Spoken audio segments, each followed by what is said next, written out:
사랑하는 별 하나, 이성선. 나도 별과 같은 사람이 될 수 있을까? 외로워 쳐다보면 눈 마주쳐 마음 비춰주는 그런 사람이 될 수 있을까? 나도 꽃이 될 수 있을까? 세상 일이 괴로워 쓸쓸히 밖으로 나서는 날에 가슴에 환히 안기어 눈물 짓듯 웃어주는 하얀 들꽃이 될 수 있을까?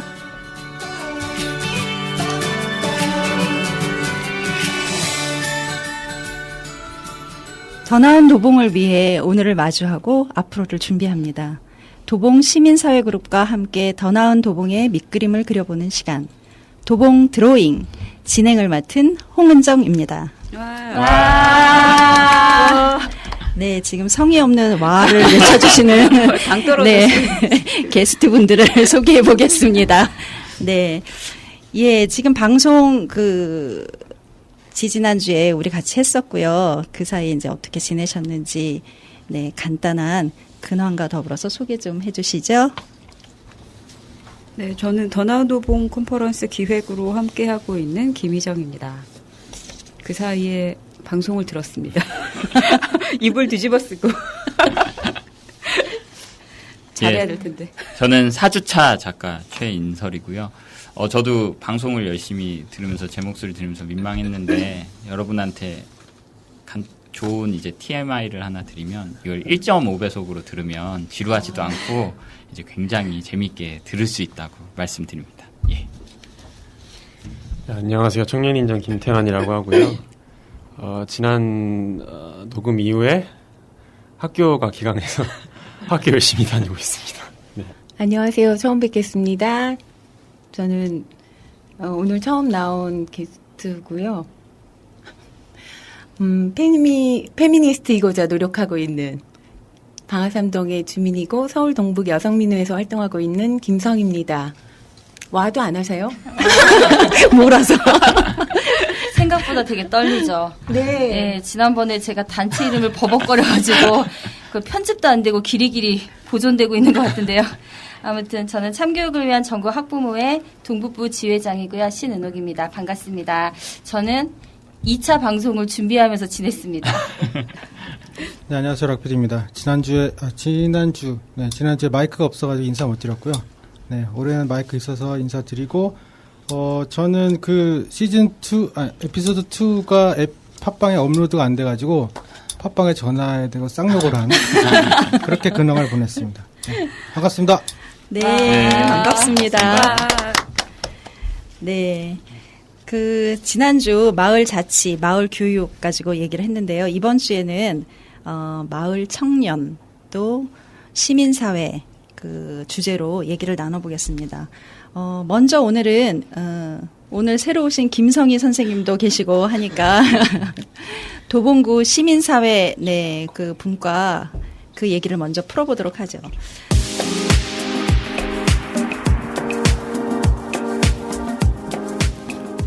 네, 샴푸 광고 나왔습니다. 네, 일단 지지난주에, 네, 시민사회 분야에서 얘기를 나눠주신 신은옥 대표님, 네. 네. 본인이 그렇게 열정적으로 활동하고 있는 단체 이름도 버벅거렸다고 지금 가슴을 쥐어 뜯으시는데 첫 녹음 후에, 네, 소감은 어떠셨는지, 주위 분들은 또 무슨 얘기를 하셨는지 잠깐 얘기해 주시죠. 네. 사실은 좀 평가를 많이 받았습니다.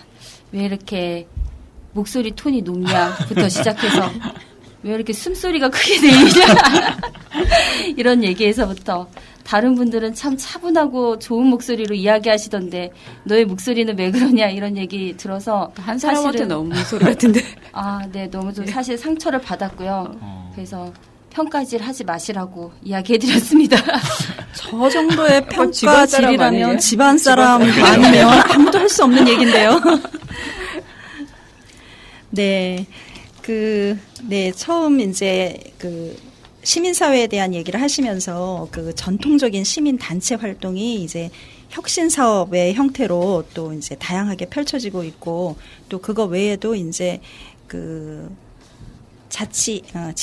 지자체인 관 지원으로 또 다양한 주민 모임과 활동들이 펼쳐지고 있다. 이렇게 달라진 그 시민사회의 변화에 대해서 지난 시간에는 한번 언급을 하셨어요.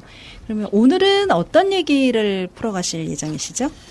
네. 지난 1차 방송분을 보면서 좀 여전히도 우리가 하고자 하는 얘기가 시민사회에 대한 이야기인지 시민단체에 대한 이야기인지에 대해서 불분명하다고 생각이 들었어요. 그래서 좀 약간 문장으로 좀 정리를 하면 좀 명확하게 전달되지 않을까. 그래서 일단은 문장으로는 변화된 시민사회에서 시민사회 활동의 방향이라고 좀 정리를 했습니다.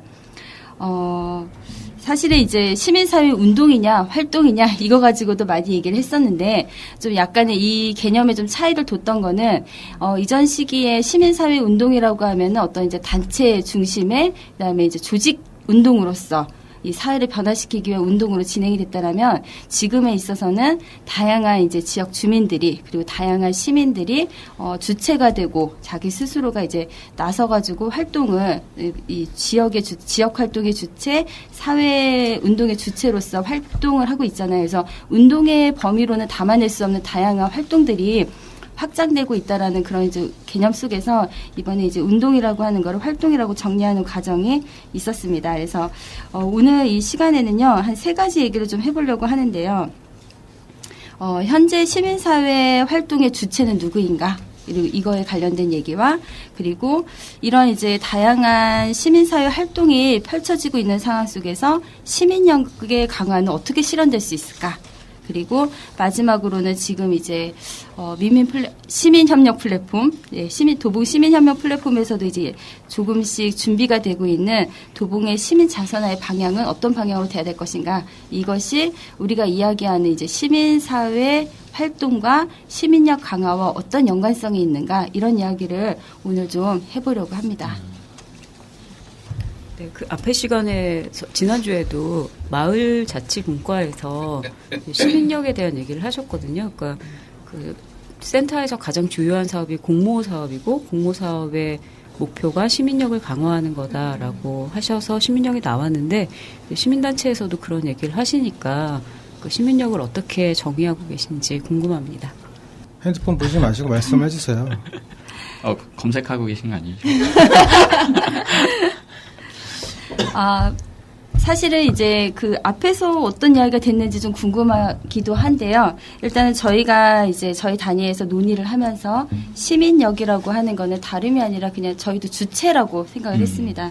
그래서 사실은 이제 시민단체 그리고 지역 주민 그리고 시민으로서의 역할을 자각하고 행동하는 고 실천하는 모든 이제 시민들을 우리가 이제 시민들이라고 했을 때 그들이 주체적으로 활동하고 그리고 자기의 삶과 그다음에 자기 주변을 변화시키는 그런 활동들을 자발적이고 주체적으로 하는 모든 그런 이제 활동들을 펼칠 수 있는 역량을 갖춘 거를 시민력이라고 이제 생각을 하게 되고요. 그리고 근데 시민사회 운동에 대한 고민, 시민사회 활동에 대한 고민을 하고 있는 거다 보니까는 저희는 거기서 더 나아가서 시민 협력에 대한 부분을 또 고민을 하고 있습니다. 그래서 단순히 개개인의 어떤 이제 시민력이 아니라 주체로서의 활동력이 아니라 이런 시민들이 어떻게 연결되고 그 하나의 힘으로 협력할 것인가 그리고 다양한 방식으로 연대할 것인가 이 협력까지도 시민력으로 바라보고 있습니다. 저 같은 경우는 그러니까 시민들이 관과의 어떤 사업을 하게 되거나 그랬을 때 처음에는 동원이 되죠. 그랬다가 그 다음에는 참여를 하게 되는 거고 그 다음에는 이제 주체로서 이제 설 수 있을 때 시민력이 향상되었다라고 얘기할 수 있을 것 같고 그랬을 때 시민들이 그 본인이 하고 있는 활동에 대해서 그냥 수행하는 것에 멈추지 않고 그 활동의 의미를 찾고 또 거기에서 뭔가 문제 제기를 할 수 있고 뭔가 바꿔보려고 하는 것이고 그것이 그런 활동에만 국한되는 것이 아니라 전체 사회의 모든 그러니까 부조리 내지는 잘못된 것들 이런 것들을 바꾸려고 노력하는 그런 힘들 그런 걸 저는 시민력이라고 생각해요. 그래서 지역에서 다양한 활동들이 많고 있는데 왜 그럼 우리가 시민력이 향상되었다고 얘기하지 않을까 이런 고민들이 되게 많아지잖아요. 그러면서 이 시민력에 대한 것을 다시 생각하게 되고 그렇다면 이 시민력을 향상할 수 있는 방법이 무엇일까? 이것을 우리 시민협력 플랫폼 속에서 한번 같이 논의하고 공론의 장으로 만들어보자라고 해서 이제 저는 이 사업에 참여하게 된 거죠. 네네. 근데 이제 시민력이라는 게 향상을 위해서 뭔가 서포트하고 인프라를 깔아줘야 되는 부분도 있지만 이미 단체와는 좀 다른 방식으로 시민력이 이미 향상되어 있는 곳과 어떻게 연결될 거냐, 그러니까 그런 분들과 어떻게 만날 거냐, 이제 이런 측면도 좀 필요하다고 보거든요. 그러니까 그거에 대한 방안이나 뭐 이런 거는 이따 얘기가 되나요? 사실은 이제 저희가 그 민간 협력 사업이 굉장히 활성화되면서 다양한 혁신 사업들이 진행이 되고 있고 여기 안에서 이제 많은 주민 조직들이 사실은 이제 활동가로서 활동을 하고 있죠. 그래서 이분들이 사실은 이제 시민력을 갖추고 있는 모습이라고 생각이 들어요. 근데 이제 저희가 이제 여기서 이야기하고 싶은 거는 이러한 개별적인 시민력이 어떻게 이제 시민 협력으로 될 것인가 이게 우리가 종국적으로 얘기하는 시민력이 아닐까라는 겁니다. 그래서 그 시민 협력을 강화하기 위해서 사실은 지금 도봉구에서 진행을 하고 있죠. 시민 협력 플랫폼이라고. 네, 그래서 시민 협력 플랫폼에서 좀 저희가 그 중요하게 진행하고 있는 사업이 사실 이제 포괄적 네트워크 사업이에요. 그래서 이전 시기에는 단체 중심의 연대체가 있었죠. 그게 이제 어떤 시민을 대표하는 대표체로서 이제 역할을 했었는데 아까 말씀드린 것처럼 이제 단체에 소속되지 않는 다양한 이제 지역 활동가들이 이렇게 활발하게 활동하고 나서고 있는 국면 속에서 지금은 이제 새로운 포괄적 네트워크라고 해서 단체를 넘어선 다양한 주민 조직들과 개개인들이 함께 이제 연대해서 함께 이제 활동할 수 있는 연대 협력할 수 있는 네트워킹을 만들려고 하는 것이 이제 시민협력 플랫폼의 중요한 이제 사업이거든요. 이 사업이 사실은 이제 시민협력을 강화하기 위한 사업의 목표인 것도 한 거죠.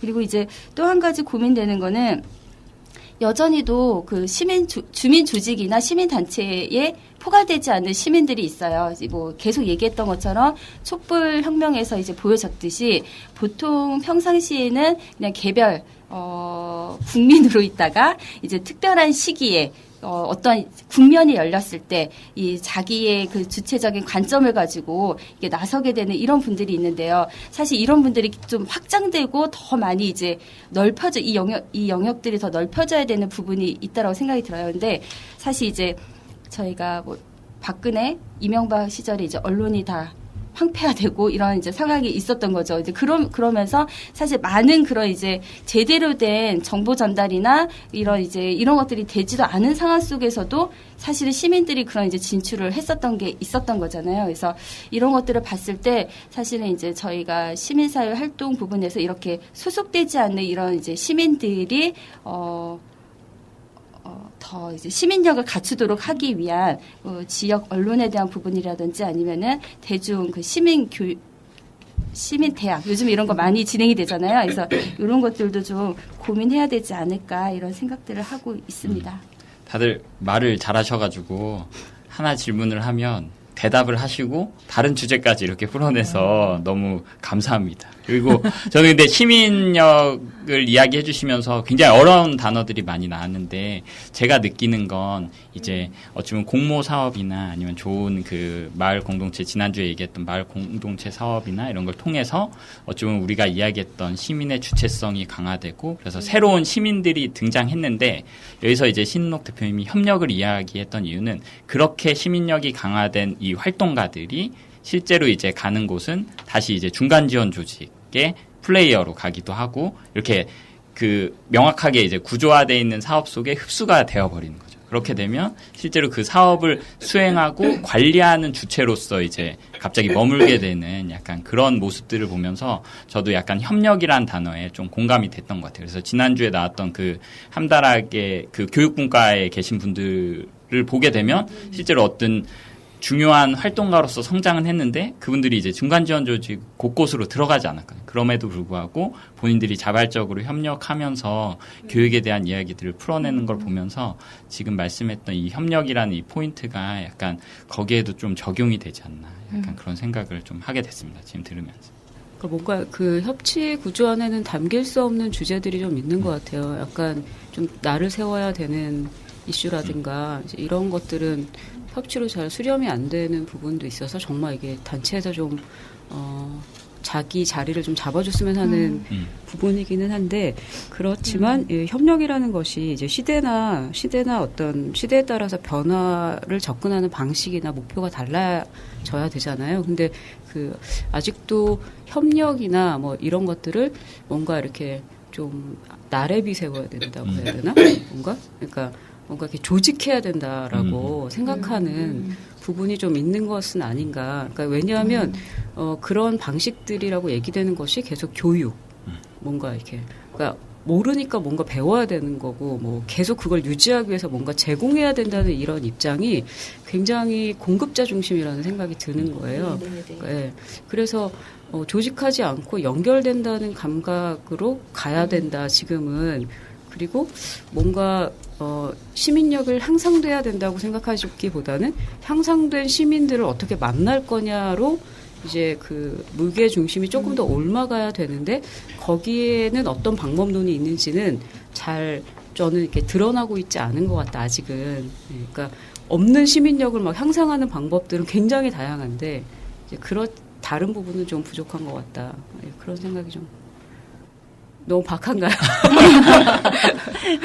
그러니까 제가 처음에 이제 도봉에서 활동을 이제 하게 되면서 그 이제 네트워크로 이제 딴 지역의 자치구의 활동가들과 만나고 이제 이야기를 하면서 거기에서 그 자치구에서 이제 나누었던 이야기들을 도봉에 와서 누구와 같이 공유하고 그거를 이야기를 좀 나눠볼 것인가. 그걸 도봉에는 또 어떻게 이런 것들을 같이 적용해보고 도봉에서는 이것을 어떻게 좀 확장해 볼 수 있을까? 뭐 이런 것들을 논의할 파트너를 찾는데 그게 참 힘들더라고요. 그러니까 저는 그런 것 같아요. 그러니까 지금 시민사회가 다양한 색깔과 다양한 생각들을 갖고 또 다양한 의제들로 활동을 하고 있다고 봐요. 그리고 시민단체인 저 같은 경우는 이제 여성의제로 활동을 하고 있고 또 뭐 교육의제, 뭐 청년의제 다양한 활동을 하고 있는데 이것들을 어떤 하나의 이슈로 자, 모두 뭉치자. 뭐 이것들을 위해서만 우리 다 같이 뭐 하자. 뭐 이런 것들이 아니라 느슨한 연대체와 같이 어떤 지역의 의제라든가 우리가 같이 나누고 싶은 것을 같이 나눠서 생각을 좀 공유하고 거기에서 좀 더 나은 지역을 위한 좀 더 나은 것들을 또 이제 만들어 나가는 그런 연결 뭐 이런 게 좀 필요한 것 같아요. 만약에 여성의 의제가 있다면 이것에 관심 있는 지역의 시민들과 같이 또 모여갖고 여성 의제를 같이 교육도 받고 뭐 영화도 보고 이러면서 또 만들어 나갈 수 있을 것 같고요. 그런 식으로 의제별로 하다가도 또 전체에 같이 공유할 것이 있으면 같이 한번 만나보는 자리. 뭐 이것이 뭐 어떤 것을 위해서 우리가 뭐 막 예전처럼 막 투쟁하고 뭐 막 같이 이러는 것이 아니라 지역에서 이런 문화를 좀 만들어 갔으면 좋겠다는 생각이 좀 들었어요. 네. 그리고 이제 저는 또 하나 고민되는 것은 촛불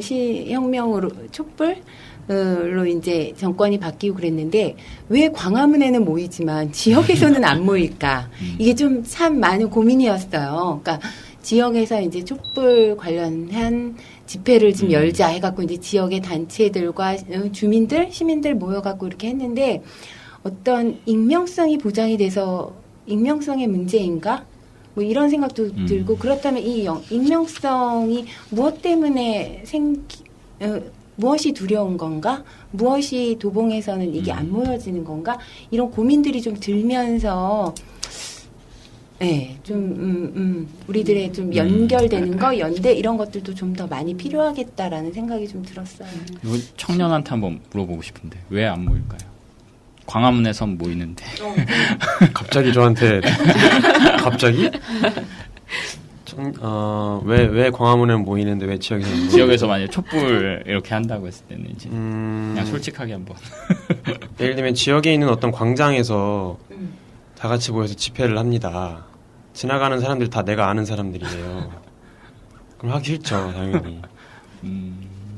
축제는 많을수록 좋은 거 아니에요? 막 신나고 막 가슴 뛰고 잘 모르는 데서 안 하던 짓도 좀 하고.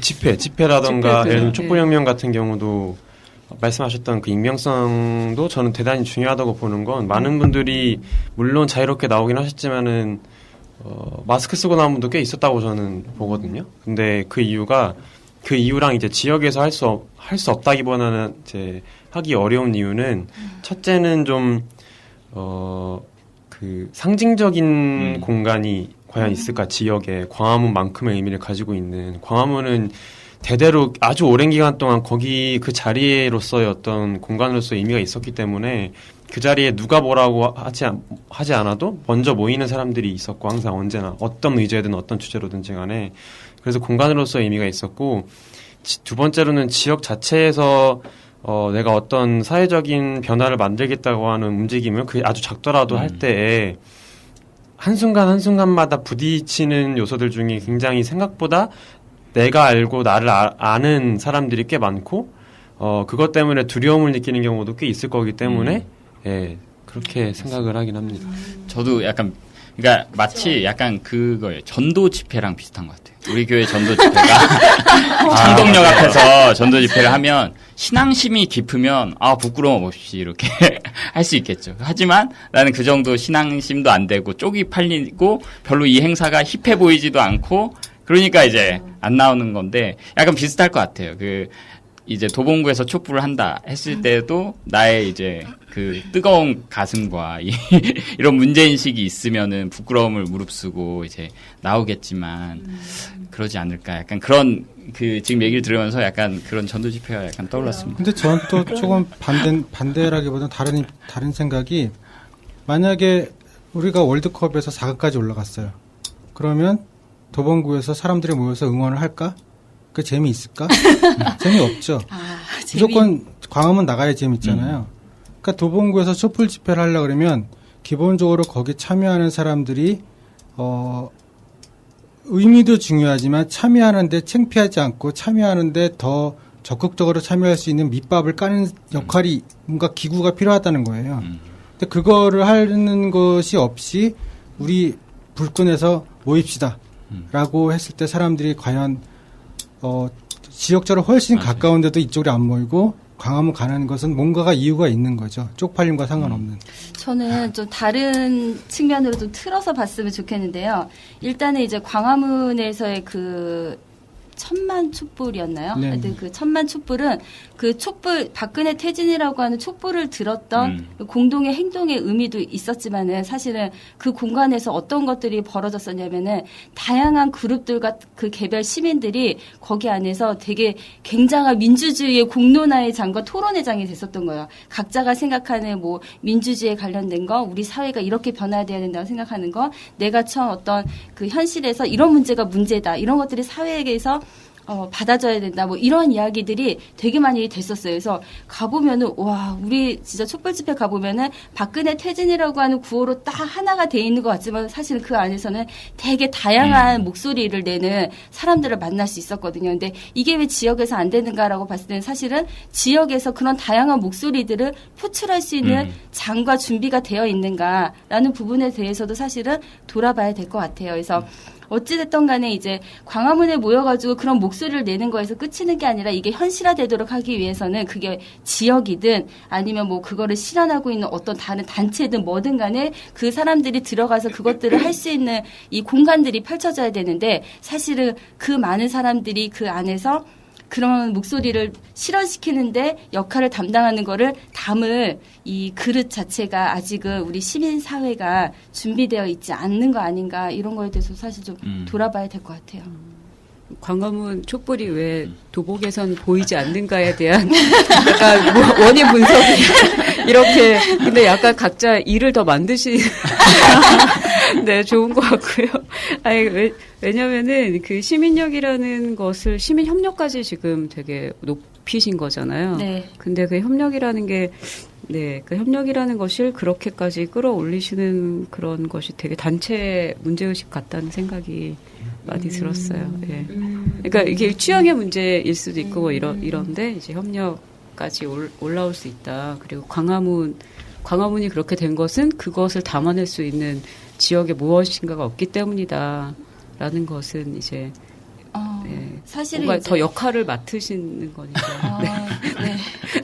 아니 이제 뭐 사실 이제 그런 얘기가 고민을 좀 해봤으면 좋겠다는 생각이 드는 거예요. 그래서 마을 자치 활동이 활성화되고 혁신 사업이 활성화되고 주민 조직들이 활성화되고 있는 이 조건에서 그게 막 활성화가 됐어요. 그리고 난 다음에는 그 다음에 이제 무엇인가에 대한 지점을 좀 고민을 해봐야 되지 않겠는가. 네, 그러네요. 네, 그래서 그러면은 사실은 이제 그 사업별로 분야적으로 활동을 하다가 뭐 소진이 돼가지고 그냥 개별적으로 여기 안에서 내 의미를 찾고 내가 성장했다라는 것으로 그치게 된다라면은 사실은 뭐 그거는 개인의 어떤 성과나 아니면 더 나아가서는 관의 성과로 귀결되기가 십상인 거죠. 근데 만약에 이거를 담아낼 수 있는 시민 협력체가 있다면 거기 지역 주민들이 지역에서 활발하게 활동을 해가지고 성장을 하고 더 주체가 됐는데 이거를 담아낼 수 있는 시민 협력체가 있다라면은 사실은 그 활동들이 관사업의 주도가 아니라 시민들이 직접 이 지역 문제에 대해서 보다 더 주도적이고 나설 수 있는 그런 이제 어떤 기반들을 만드는 거 아닌가라는 생각을 좀 하게 되는 거가 있는 거예요. 네, 그리고 그래서 저는 단체들이 자기 이슈를 해결하는 거에도 더 이제 뭔가 이제 더 심층적으로 다가가야 되지만 단체가 플랫폼적인 성격을 더 많이 도입해야 된다. 단체 운영이나 그런 방식에 있어서 그러니까 그래야 아까 말씀하셨던 뭐 주제나 방식이 자유롭게 담길 수 있다는 그러니까 그걸 어떤 또 플랫폼에 의지하기가 거기에 너무 이렇게 위탁하기보다는 네. 할 일을 주시는 거군요, 또. 지난주에 이제 그 마을 활동들, 결국은 이제 시민사회도 마을 활동이고, 이제 마을 교육이나 마을 자치 활동들에서도 이제 시민령 얘기를 하고, 이번에도 시민령 얘기를 하면서 시민의 협력을 얘기를 하셨는데, 협력을 하는데 제가 얘기를 들으면서 되게 궁금한 거는 이제 협력이 좋긴 한데 협력에는 이제 뭐 어떤 방식들이 있을 거 아니에요. 그게 물론 하나는 아니겠지만 그래서 혹시 이제 이 주제를 가지고 고민하시면서 생각하는 어떤 협력의 방식 같은 거가 궁금하고 또 이제 살짝 나아가서는 아까 협력이라고 하시면서 협력체 얘기를 했어요. 담는 그릇 협력체. 요거는 또 협력의 방식하고는 또 비슷하면서도 조금 다른 게 있거든요. 그래서 협력체라든가 그런 거를 생각하신 바가 어떤 게 있는지 듣고 싶네요. 그래서 제가 좀 말씀드리면요. 일단은 지금 도봉의 시민협력 플랫폼에서 하고 있는 이제 포괄적 네트워크가 이제 사실은 시민협력을 담아내기 위한 그런 이제 목표 속에서 진행되고 있다라고 말씀을 드릴 수가 있을 것 같고요. 그리고 이제 지금 좀 추진되고 있는 사업이 시민 자산화 사업이 조금 준비가 되고 있어요.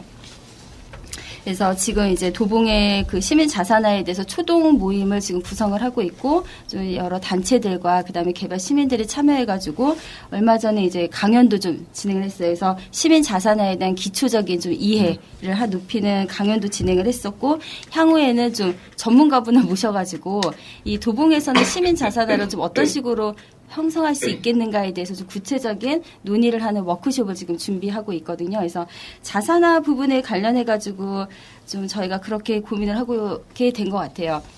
시민 협력 그리고 시민력을 계속적으로 강화시켜 나가는 데 있어서 이 좀 약간 지금에 있어서 좀 이게 필요한 사업이 아닌가. 이 목표를 실현하는 데 있어가지고 하나의 이 시민 자산화가 하나의 방법이 될 수 있겠다라고 좀 구성원들 안에서 판단을 하고 지금 지역에서 추진을 하고 있는 것 같습니다.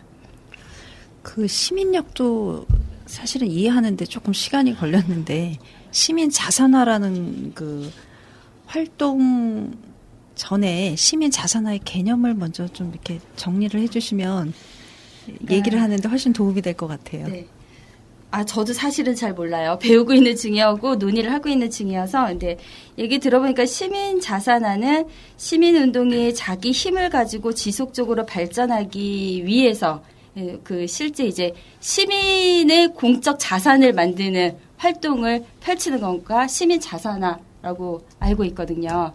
예, 그래서 이게 이제 중요하다라고 생각이 드는 거는 이제 아까 이제 말씀드렸던 것처럼 그 혁신 사업들이 의제별 분야별로 분산적으로 진행이 되다 보니까는 그 그룹별의 어떤 시민들의 이제 협력이나 그 사업을 진행할 수 있겠지만은 이 좀 광범위한 지역에 있는 시민들이 함께 이제 연결되고 협력할 수 있는 어떤 이제 거점이 좀 있어야 되지 않겠는가. 그게 시민 자산화가 바로 그 협력의 거점이 될 수도 있을 테고, 그리고 우리가 네트워킹을 통해 가지고, 포괄적 네트워킹을 통해 가지고, 다양한 이 단체들과 지역 주민들이 함께 연결이 되었을 때, 연결만 되고 끝나는 게 아니라, 지역에 함께 공동으로 추진해야 되는 사업이나, 공동으로 해결돼야 되는 문제들에 대해 가지고, 함께 공동의 사업을 펼칠 수가 있는 거죠. 그럼 이 사업 자체가 사실은 협력을 강화하는 사업인가 동시에 협력을 해서 실현하는 사업인 거고, 그리고 시민의 어떠한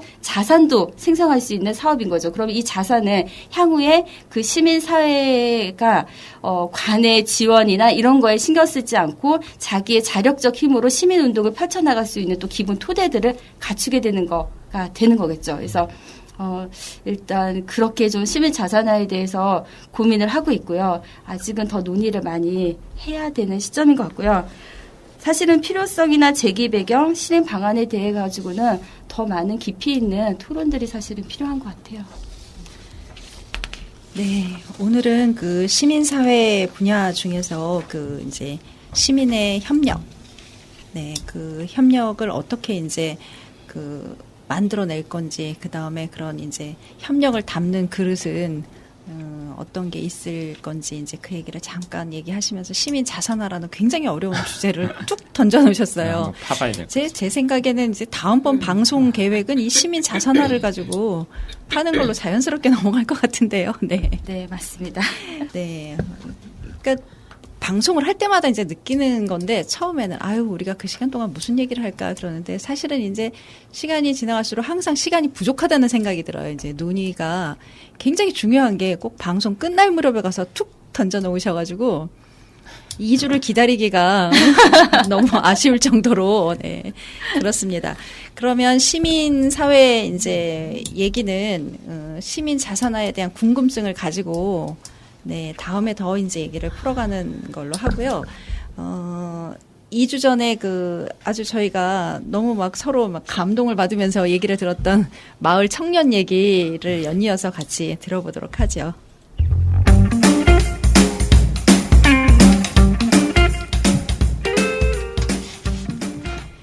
네. 마을의 너무나 아름다운 청년, 김태환 선생님, 네, 얘기를 나눠보도록 하겠습니다.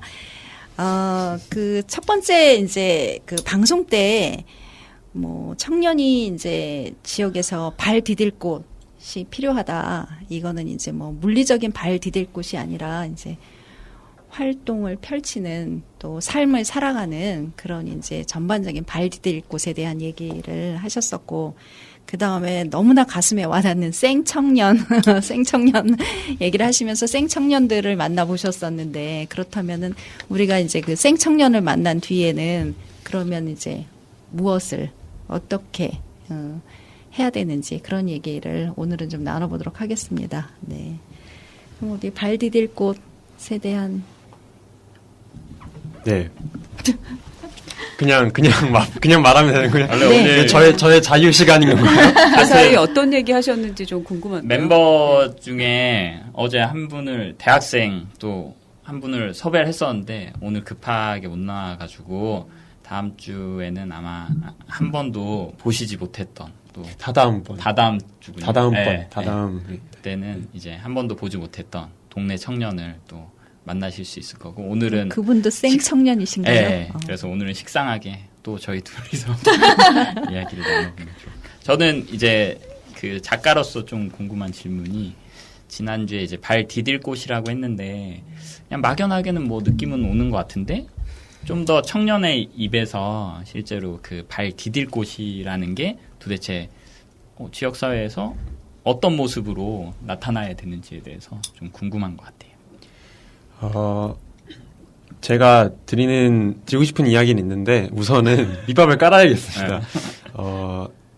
이거는 대단히 저희 개인적인 좀 생각이 많이 들어가 있는 부분이어서 뭐 있는 그대로 그렇게 받아주시면 될 것 같고 그 이제 발 디딜 곳이라고 생각했던 건 많은 분들이 아시다시피 지역에서 청년 주거 문제나 일자리 문제 같은 경우에는 이미 많이 나왔던 의제들이고 뉴스만 틀기만 해도 뭐 청년 일자리 문제가 심각해서 정부에서 뭐 역대 최대 예산, 추경 예산을 편성했다, 이런 식으로 나오기는 하는데, 저는 그런 것보다는 조금 지역에서만큼은, 저번에 잠깐 언급을 했었는데 어떤 청년들이 되게 당연시 여기고 있는 문화에 대한,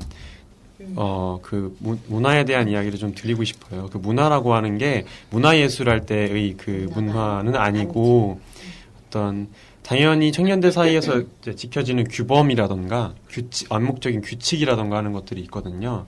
근데 제가 도봉구에서 1년 정도 넘게 활동하면서 봐왔던 바로는 이거는 좀 뼈를 때리는 말이 될 수도 있을 것 같은데 어떤 행사나 이벤트, 축제 이런 데를 가면 보통 이제 우리가 신청서 같은 걸 작성하잖아요. 신청서 폼을 이렇게 작성하면 도봉구 바깥에서 하는 행사에 참여하면 항상 마지막에 뭘 물어보냐면 채식하시냐 아니면 알레르기 반응이 있는 음식이 있느냐라고 물어봐요. 근데 그게 되게 당연한 옵션으로 들어가 있고, 예, 그런 것들을 대단히 존중하고 그런 다양성을 존중한다는 의미에서 많이 그렇게 하는데 상대적으로 도봉구에서는 그런 사례가 적다고 좀 많이 느꼈었어요. 그래서 그런 문화가 굉장히 중요할 것 같고 또 하나의 예시를 들어보자면 청년들이 좀 예민하게 느낀다거나 대단히 중요시 여기는 건 어떤 이미 알고 계시지만 지키기 어려운 것들, 예를 들면 나이를 묻는다거나 아니면 존중하는 말을 쓰지 않는다거나 아니면 외모를 지적한다거나, 그리고 특히 외모를 지적할 때는 외모 지적하는 게 아니라 칭찬하는 것조차도 다 포함이 되거든요. 예. 근데 이런 것들이 실제로 다들 알고 계신데 말씀을 드리면 잘 안 되는 경우가 대단히 많아요. 지역에서 활동을 하다 보면. 그래서 이러한 청년들이 되게 이 사람들이 나의 다양성을 존중해 주는구나라고 하는 그 다양성에 대한 감각을 좀 이 지역 안에서도 좀 어떠한 특정한 문화로서 아주 자연스럽게 기본 베이스로 깔 수 있는 그런 기반이 되어 있으면 참 좋겠다. 그게 바로 청년이 발 디딜 곳의 어떤 가장 첫 시작이 아닐까에 대한 생각을 하고, 그 위에 이제 청년들이 겪고 있는 사회 문제를 해결하기 위해서 정책적으로든 그리고 활동적으로든 사업적으로든 풀어낼 수 있는 것이라고 생각을 합니다. 네, 적극 공감합니다.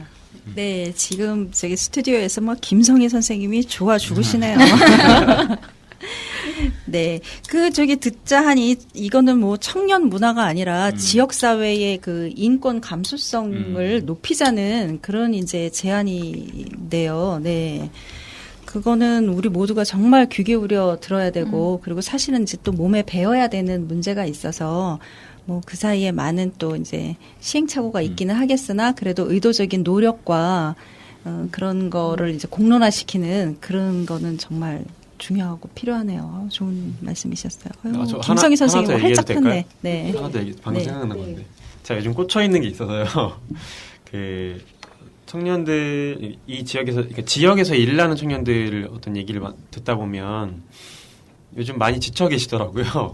청년 분들께서. 그래서 왜 지쳐있냐라고 물어보면 사례는 다 각지각색인데 공통적으로 발견할 수 있는 건 일을 할 때 조직 문화가 대단히 수직적이고 위계적이다라고 많이 들어요. 그리고 그 이야기는 관적인 성격이 있는 관틱한 단체뿐만이 아니라 심지어 시민단체 안에서도 있기 때문에 많이 지쳐있고 이러면 여기에서는 일을 못하겠다. 그리고 청년들이 느낄 때 이 단체에서 일을 못하겠다가 아니라 아주 눈치가 빠르고 느낌을 바로 받는 건 이게 도봉구 전체에 뿌리 깊게 박혀있는 시스템적인 거구나.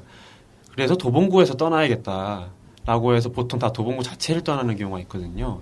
정말 가슴 아프고 슬픈 경우고 시민단체라던가 또는 시민사회 활동과 관련해 있는 모든 분들께서 같이 고민하셔야 될 부분일 것 같아요. 근데 저는 이러한 조직 문화라고 하는 거를 어떻게 바꿀 수 있을까라고 고민했을 때 시민단체 이미 열심히 하고 계시는 시민단체 분들께 가서 바꾸세요, 권한을 내려놓으세요, 이렇게 역할을 분담하세요라고 해서 될 거라고는 생각하지는 않아요. 그게 잘 될 거라고는 생각하진 않고요.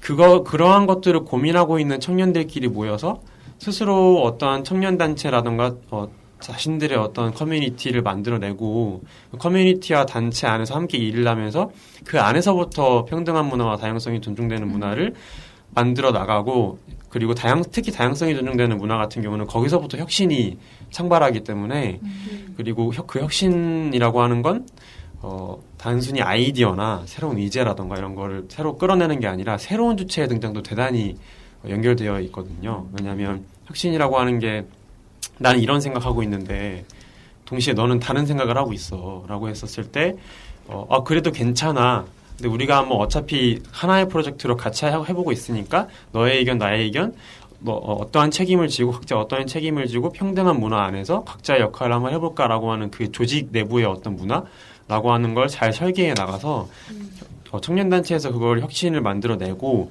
그 성과로부터 다시 출발해서 지역 자체에 널리 퍼져나가는 형태.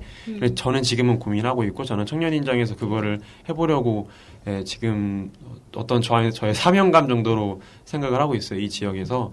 그래서 크게 그 발 디딜 곳이라고 이제 말씀을 드린다면 아까 말씀드렸던 연결이 되기는 하네요. 다양성과 평등한 문화인데 그런 문화가 어떠한 일할 때의 조직 안에서도 실현될 수 있는 그러한 것들이라고 저는 생각을 했습니다. 저는 좀 개인적으로 충격을 받았어요. 저희 도봉구의 조직 문화가 그런 위계적인 이런 거가 있다라고 청년들이 느끼고 있다는 거잖아요. 네, 그렇습니다. 아니, 그거는 저희 단체 같은 경우도 되게 성평등한 사회, 그다음에 평등한 조직 문화를 지향하지만 많은 회원들이 있기 때문에 이런 조직 문화를 끊임없이 우리가 같이 공유하고 워크숍을 통해서 하더라도 이것이 이제 되게 많은 성찰을 하려고 노력을 해요. 조직 내에서. 그럼에도 불구하고 그렇지 않은 다양한 분들이 계시기 때문에 또 기존에 있는 그런 습들 이런 게 있기 때문에 이게 좀 바뀌기 힘들기도 하죠. 근데 이런 거는 이제 조직 내에서 계속적으로 고민하고 좀 그래야 될 필요는 있을 것 같아요. 근데 당사자들은 모를 수 있는 것들이 되게 많죠. 저도 어디 가서 제가 꼰대짓을 하고 있을지 이러지 말아야지라고 하더라도 누군가에게는 꼰대짓을 하고 있는 사람으로 될 수 있는 거죠. 그랬을 때 항상 이제 좀 저희 같은 경우 제가 좀 그러면 활동가 선생님이 선생님 그건 아니죠. 이러고서는 딱 얘기를 해주세요. 그러면 그게 또 때로는 어떨 때는 이러고 섭섭하기도 하지만 이제 되돌았으면 참 감사한 거예요. 나한테 그걸 다시 한번 생각하게 할 수 있는 계기를 준 거니까. 일전에 이제 노원의 용화여고 스쿨미트 그거를 이제 지지하는 시민 모임을 했었어요. 근데 거기에서 시민 모임에 있는 단체분들 그리고 또 의식이 있다고 이제 모인 분들이 거기서 모이면서 한 말이 있죠. 그러니까 우리 아이들을 우리가 잘 보호해야 하는데 이런 얘기를 하신 거예요. 그랬을 때 저도 좀 깜짝 놀랐어요. 그러니까 고등학교잖아요. 그러면은 청소년이고 그랬을 때는 지금 18세 선거권까지 얘기하고 있는 우리가 이제 주체로서 인정을 해야 하는데 우리 아이들 내가 보호해주지 못한 아이들 이런 얘기를 했을 때 이제 거기서 아수나로에서 오신 분이 되게 불편하다. 그런 아이라는 말을 하지 말아라. 그랬더니 그럼 뭐라고 부르죠? 이렇게 얘기하시더라고. 그래서 학생이라고 하면 된다. 그리고 10대, 20대 학생 이런 그런 걸로 해야지 아이라는 것은 거기서 또 위계가 나오고 그러니까 그런 걸 좀 지향했으면 좋겠다라고 해서 거기는 이제 그런 문화를 조금은 이제 없어진 그런 모임으로 하고 있긴 하죠.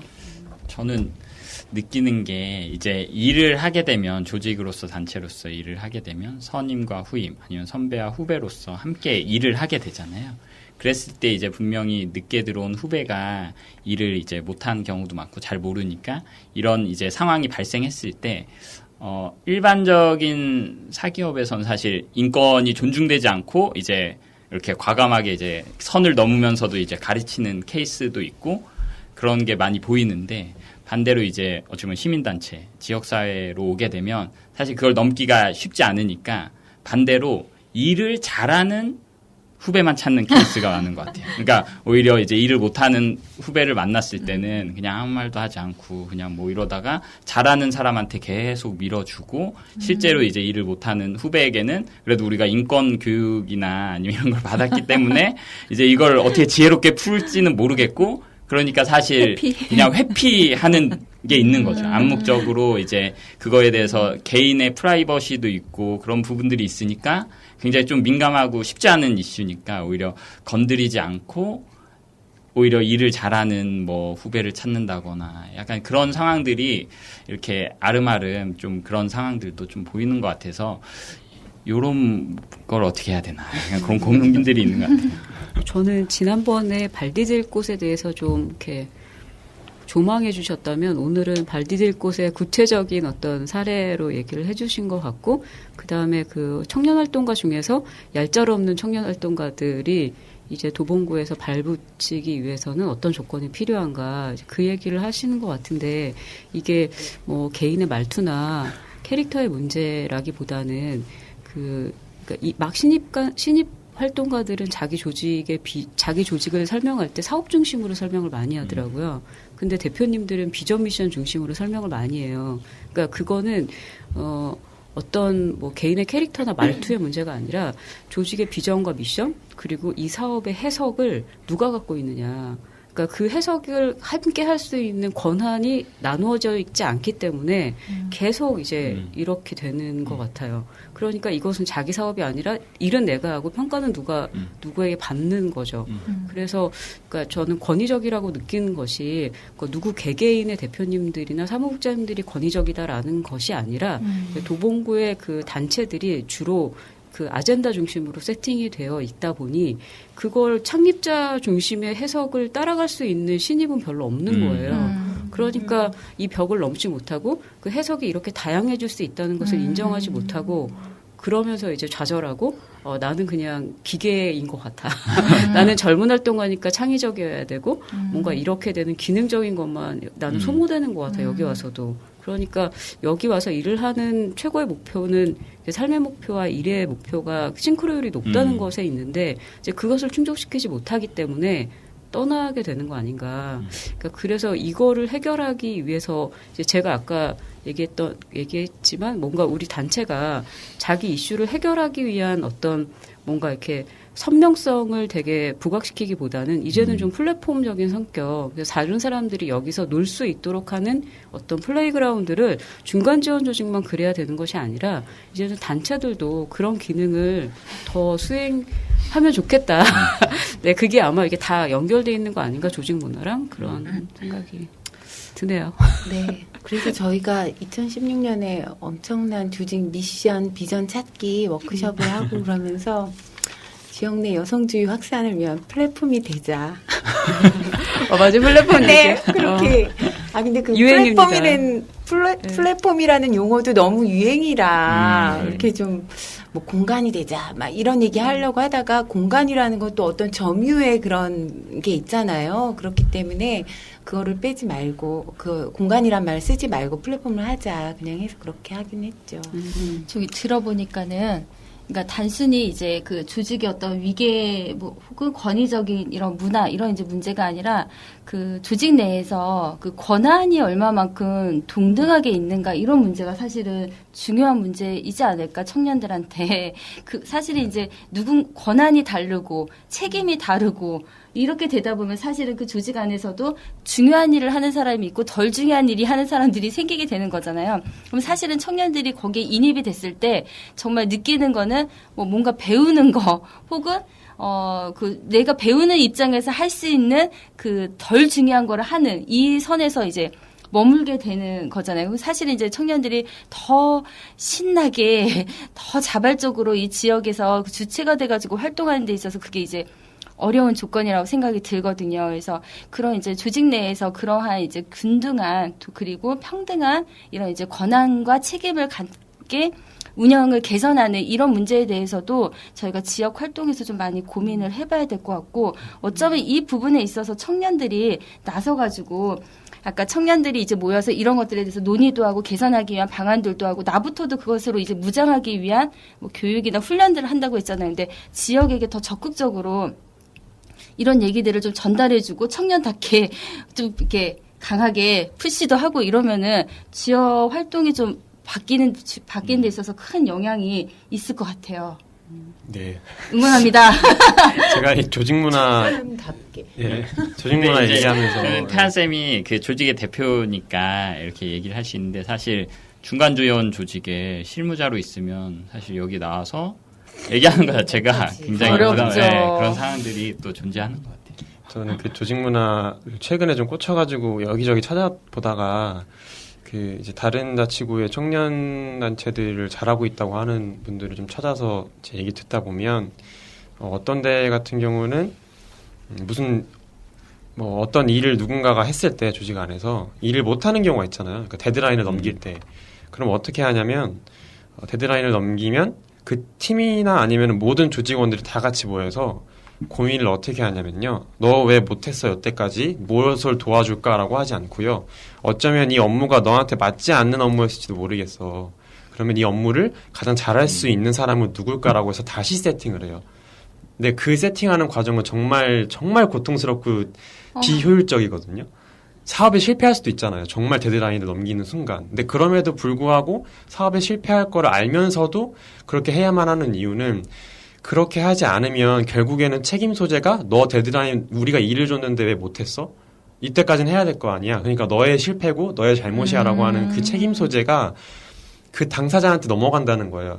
그러니까 본인이 하고 싶어 했던 것도 아니고 설령 하고 싶어 했다 하더라도 제일 잘할 수 있는 것도 아니었는데 그런 그 실수와 실패를 견뎌내고 같이 고민하고 다시 배분할 수 있는 조직 문화가 있지 않으면 이것은 계속해서 어떤 개인이든지 간에 계속해서 들어오는 사람마다 깨지고 다시 다 바깥으로 나갈 수밖에 없다라고 저는 생각을 했고 다른 예시로는 그 좀 먼 얘기일 수도 있지만 미국 실리콘밸리에서 이제 주로 이제 활동을 이제 일을 하는 스타트업 기업들 성공적인 스타트업 기업들의 조직 문화를 보면 그쪽은 들어오는 사람, 첫 번째 프로젝트 매니저로 들어오는 사람이 이미 전문가예요. 근데 이미 전문가라고 하는 것이 별다른 전문가라고 하는 게 아니라 그냥 그 주제나 그 프로젝트에 대해서 남들보다 조금이라도 더 잘 아는 거예요. 그래서 그 사람들이 들어와서 그 사업 자체에 대한 책임을 온전히 다 받고 대신에 모든 조직원들과 역할을 분담하면서 같이 프로젝트 팀으로 가는데 어떤 제가 얘기를 들었었냐면 그렇게 하면 할수록 좋은 이유는 뭐냐면 사업이 실패하든 성공하든지 간에 그것이 나 개인의 포트폴리오로 작성이 되고 그 포트폴리오가 쌓여 나가서 그렇게 이 조직 안에서 내가 목숨을 걸 이유가 없고 내가 점점 성장하는 것을 느끼고 이 조직뿐만이 아니라 다른 조직으로 끊임없이 움직였을 때 내 스스로가 발전할 가능성이 보이기 때문에 굳이 워라벨이나 임금 수준을 높여준다거나 하는 어떤 추가적인 다른 협상 수단으로 청년들을 끌어들일 필요가 없이 스스로 알아서 야근도 하고 예, 동기부여가 돼서 일을 하더라. 그 포트폴리오를 스스로 쌓을 수 있기 때문에 그러니까 그런 얘기를 제가 많이 찾고 들으면서 이 그러니까 위계 조직 말고 역할 조직으로서의 어떤 단체와 조직들을 도봉구라고 하는 지역 안에서도 좀 세팅을 해야겠다. 그리고 그 실험은 이제 막 시작하는 청년들부터 한번 시작을 해야겠다라고 하고 이제 아마 실패를 여러 번 거치겠죠. 당연히 청년들도.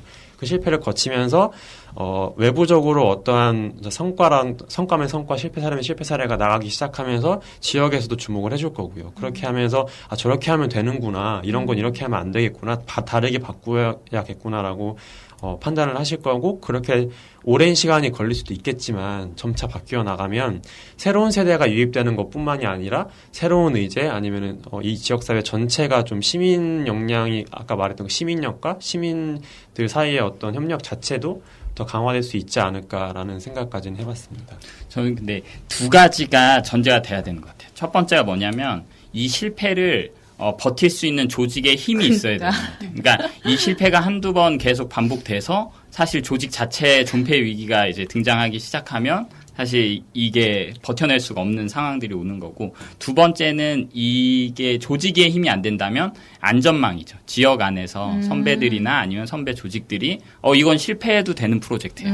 아니면 실패할 수도 있는 프로젝트야를 이제 인정하는 가운데서 청년 조직이나 청년 단체가 이 액션을 한다면, 그래서 사실 이 두 개가 뒤에 백그라운드가 되지 않으면 한두 번 하다 보면 청년이 실패하거든요. 그럼 신뢰를 잃는 거죠. 지역 안에서 신뢰를 잃고, 선배한테서 신뢰를 잃고, 관에서 신뢰를 잃고. 그렇게 되면 사실 이제 본인들은 이제 이 시행착오를 통해서 이제 성장하려고 하는데 두 번의 실패를 통해서 배웠음에도 불구하고 더 이상의 기회는 이들에게 안 주어지는 약간 이런 상황들도 벌어지지 않나.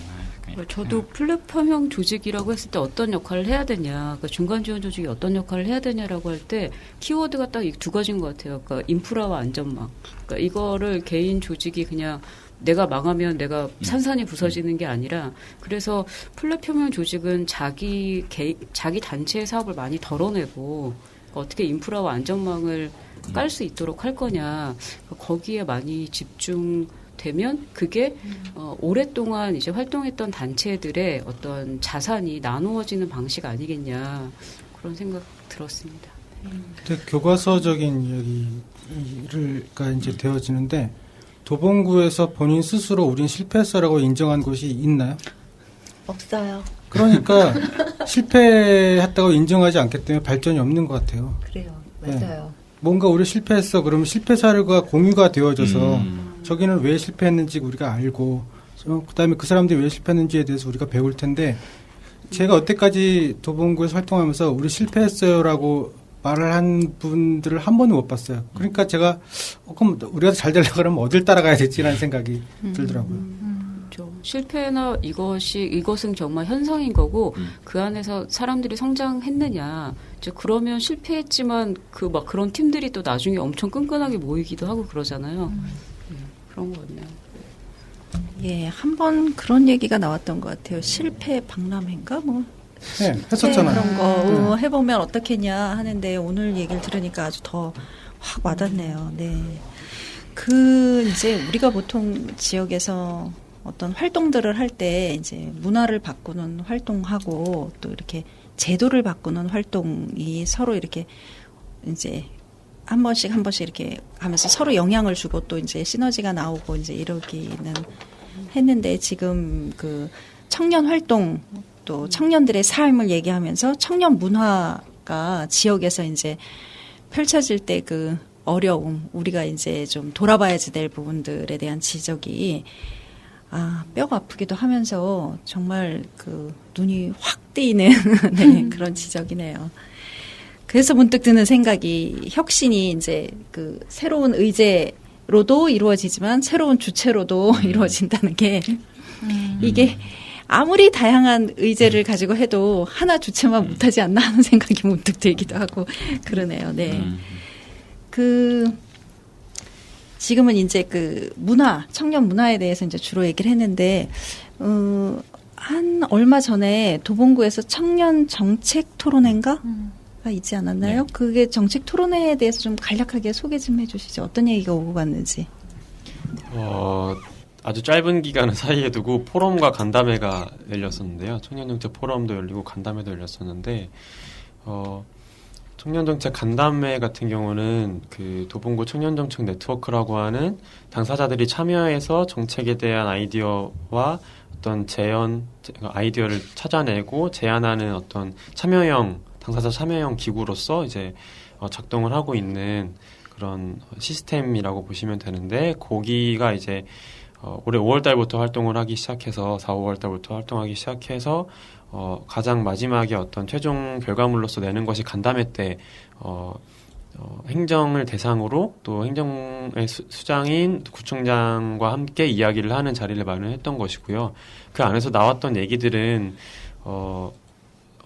청년의 삶을 지역에서부터 보장할 수 있는 정책이 필요하다라고 해서 어떤 수당형 보장 정책, 특히 교통수당을 제시를 했었고, 그다음에 또 하나 말씀드리면 여성 안전, 특히 관내 덕성여대가 있는데 그 덕성여대 학생들이 꾸준히 얘기하는 건 도저히 덕선여대 정문에서부터 가로등도 없어가지고 불안해서 못 살겠다 이런 얘기가 많이 있어서 실제로 물어보면은 수유동 가서 살아요. 도봉구에서 안 살고 저기 강북구로 넘어가 살거든요. 바로 조금만 걸어가면 수유동이니까. 그래서 실제로 그런 경우가 굉장히 많다고 저희가 판단했었고 내부에서 얘기했을 때 그런 정책도 여성 안심 관련한 정책들도 제안했었고 그다음에 뭐 청년들이 문화를 즐길 때 어떤 문화를 보통은 도봉구 안에서 안 즐기거든요. 또 다 도봉구 바깥에서 즐겨요. 그것이 통계치로도 나와 있긴 한데 그런 것들을 좀 이렇게 보조할 수 있고 또 청년들의 또 문화 생활을 즐길 때 좀 이렇게 경제적인 도움을 줄 수 있는 또 마일리지 정책이라든가 이런 게 필요하지 않겠느냐라고 하는 제안도 했었고, 네, 또 환경 관련해서도 뭐 종이 빨대나 그 생분해성 봉투도 생분해성 봉투 같은 것들을 관내 카페에 배치하는 걸 어떻게 했느냐라고는 아이디어도 나왔었고 청년의 입장에서 꼭 청년들을 위한 것만이 아니라 이 지역 사회에서 필요한 것들을 좀 제안하는 자리였다고 생각하시면 될 것 같아요. 해보니까 반응이 어떤가요? 아쉬운 점도 있었고요. 네. 네, 좀 좋은 점도 있었고. 저는 제일 중요하게 보는 거는 그 내부의 네트워크 멤버들이 조금이라도 자신이 관심 있어 하는 것들을 좀 정책 형태로 발전시켜서 같이 좀 풀어봤다. 행정에 얘기해봤다. 그 경험? 그 시민으로서의 경험이 굉장히 좀, 하나둘씩 쌓이다 보면 그게 시민력인 거잖아요, 바로. 그래서 저는 그런 것들을 많이, 높게 평가하는 편입니다, 저는. 아쉬운 점. 점이요? 예. 유도 질문 같은데. 그냥 궁금해가지고. 모든 정책 제안이 그렇지만 다 들어가지는 않으니까요. 정책이 실현되지는 않으니까 여러 가지 이유로 여러 가지 정책이 이제 반박당하는 경우가 있었어가지고요. 이제 반박이라고 제가 좀 세게 표현한 겁니다. 이제 그 자리에서는 좀 이렇게 검토해보겠다. 네, 그런 단어, 그런 문장들을 많이 들었어서. 네, 그런 좀 아쉬움들 모든 정책들이 들어갈 수는 없는 것도 저희 알고 있지만 그래도 좀 아쉽긴 아쉽더라고요. 네. 네, 오늘 또 마을 청년 얘기를 들었습니다. 한 회 한 회 얘기를 같이 나눠볼수록 이제 새로운 또 자극과 지역 활동에 대한 영감들을 많이 받으시는 것 같고요. 네. 아주 의미 있는 시간이었습니다. 오늘 그 마을 청년 얘기는 주로 이제 이 지역에서 활동을 할 때 이제 발 디디고 살 때 그때 이제 그 지역 문화에 대해서 어떤 이제 느낌 또 같이 고민해야지 될 부분 그런 거를 지적을 해주셨어요. 네. 그 마지막에 이제 청년 정책 토론회를 이제 참가해서 이제 거기서 나눴던 얘기를 잠깐 언급하셨는데 청년 정책 얘기는 다음번에 더 깊게 다루는 걸로 네, 하고 오늘은 청년 문화 얘기를 많이 나눠봤습니다. 네. 다들 애쓰셨고요. 네. 아쉽게도 정리를 한번 해보겠습니다. 네. 오늘은 더 나은 도봉 컨퍼런스의 그 마을 청년 분과와 시민사회 분과 얘기를 들어봤습니다. 더 나은 도봉의 밑그림을 그리는 도봉 드로잉, 도봉구 시민사회의 미래를 위한 고민과 논의를 모아서 다음 주에 다시 찾아뵙겠습니다. 지금까지 더 나은 도봉 청년분과 김태환님과 또 시민사회분과 신은옥, 김성희님과 함께했습니다. 지금까지 작가 김희정, 최인설, 진행 홍은정, 연출 박영록, 기술지원 은행나루 마을 방송국, 기획 더 나은 도봉 컨퍼런스 기획위원회, 제작 도봉시민협력 플랫폼이었습니다. 감사합니다. 수고하셨습니다.